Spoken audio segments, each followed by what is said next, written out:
तो क्या आप जानते हैं कि अगर हम चैट जीपीटी या फिर परप्लेक्सिटी का इस्तेमाल करके कंटेंट लिखते हैं, तो क्या वो कंटेंट रैंक करता है, इंडेक्स्ड करता है या फिर नहीं करता? बहुत सारे लोग जो है कि इसके ऊपर लगातार काम कर रहे हैं, बहुत सारे कंटेंट भी पब्लिश किए जा रहे हैं गूगल पे और इसके रूल्स जो हैं, क्या बोलते हैं, किसी से जो कि गूगल के कोर अपडेट के ज़रिए आप अगर आप काम नहीं करते हो, रूल्स फॉलो नहीं करते हो, डेफ़िनिटली वो इंडेक्सिंग की इश्यू आपको नज़र आती है। गूगल में आप देखोगे तो जो गूगल सर्च कंसोल है, जब वहाँ पे पेस्ट करते हो तो वहाँ पे जब साइट में सबमिट होता है तो करंट पेज का एरर आपको देखने को मिलता है। अगर हम बात करें तो ये सबको मिला के जो एआई है ये किस लिए है? इसके कंटेंट का इस्तेमाल नहीं होगा तो फिर कैसे काम चलेगा? फिर एआई का मतलब ही क्या है? क्योंकि एआई जब से आया है तब से कुछ ना कुछ बहुत सारी जो है कि धमाका कर रहा है और लगातार जो है कि कंटेंट में और या फिर हर एक चीज़ में हेल्प कर रहा है लोगों की।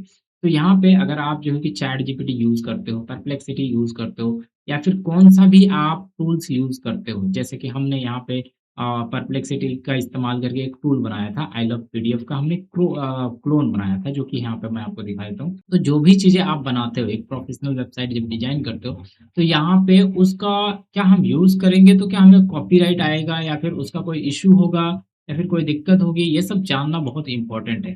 तो जब हम कंटेंट यहाँ से लिखते हैं परप्लेक्सिटी से या फिर चैट जीपीटी से, तो इम्पोर्टेंट ये होता है कि हमें ये समझना होता है कि जब भी आप चैट जीपीटी से या फिर किसी भी चीज़ों से आप कंटेंट लिखवाते हो, तो वो कंटेंट हूबहू जो है कि एक सिमिलर बेस्ड मतलब जो एआई बेस्ड है, उसी बेस पे ये लिख के देता है, ना कि ह्यूमन बेस पे। ह्यूमन बेस पे इसका नेचर है कभी भी ह्यूमन बेस पे लिख के नहीं देता है।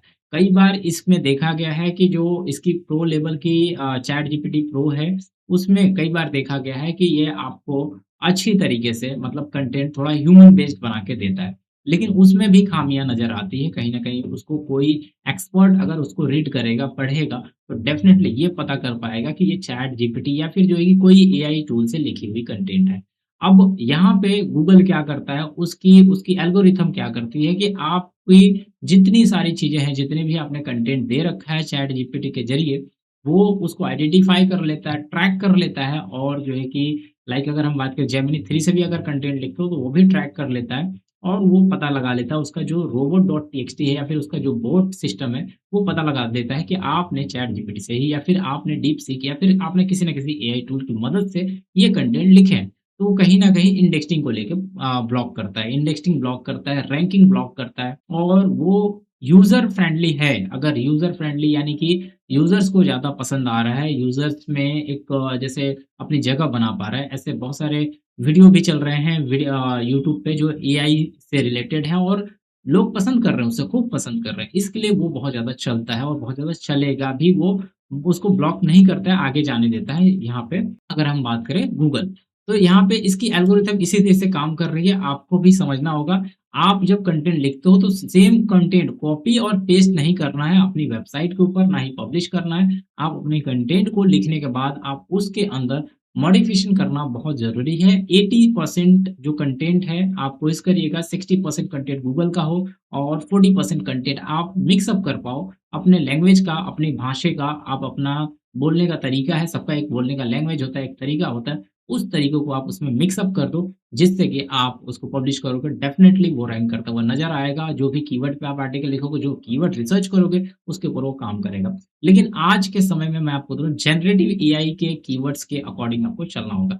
आने वाले वीडियो में मैं आपको बताऊँगा कि सैमरस कैसे जनरेटिव एआईज़ के ज़रिए अपने जो एआई में जो लोग सर्च कर रहे हैं, उसके अंदर भी हमारी वेबसाइटों को दिखा रहा है, वो मैं आपको बता दूँगा। ऐसा नहीं है कि एसईओ डेड हो चुका है, अभी भी काम कर रहा है। वो हमारी वेबसाइटें जो गूगल पे पड़ी हुई हैं, वो परप्लेक्सिटी के अंडर आ रही हैं। वो जैसे कि अगर एग्ज़ाम्पल के लिए हम बात करें, तो जैसे ये परप्लेक्सिटी है, इसके अंदर मैंने कुछ सर्च किया था, जैसे कि यहाँ पे सर्च किया था ये वाला प्रोफ़ेशनल वेबसाइट बनाने के लिए।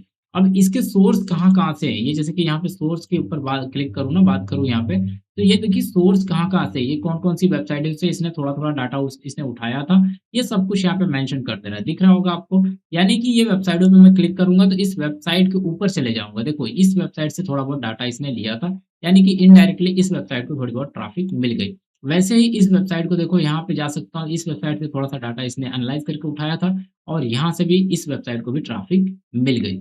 है ना? तो इस तरीके से कहीं न कहीं आपका लॉस नहीं होगा। गूगल की तरह से मतलब एआई की तरफ से अगर हम बात करें, आप जो है आपको ट्रैफिक मिलती रहेगी जिसको बोलते हैं जनरेटिव ट्रैफिक। आगे हम बात करेंगे इसके बारे में और क्लियर कट में आपको बताऊँगा कि और क्या-क्या चीज़ें आपको ध्यान में रखनी होगी, क्या-क्या मिस्टेक्स, क्या-क्या गलतियाँ आपको इग्नोर करनी पड़ेगी, जिससे कि आप गूगल पे आसानी रैंक कर पाओगे। आज भी एसईओ वर्क कर रहा है, आपको जस्ट काम करने की ज़रूरत है। आशा करता हूँ वीडियो अच्छी लगी, जब तक के लिए बाय-बाय।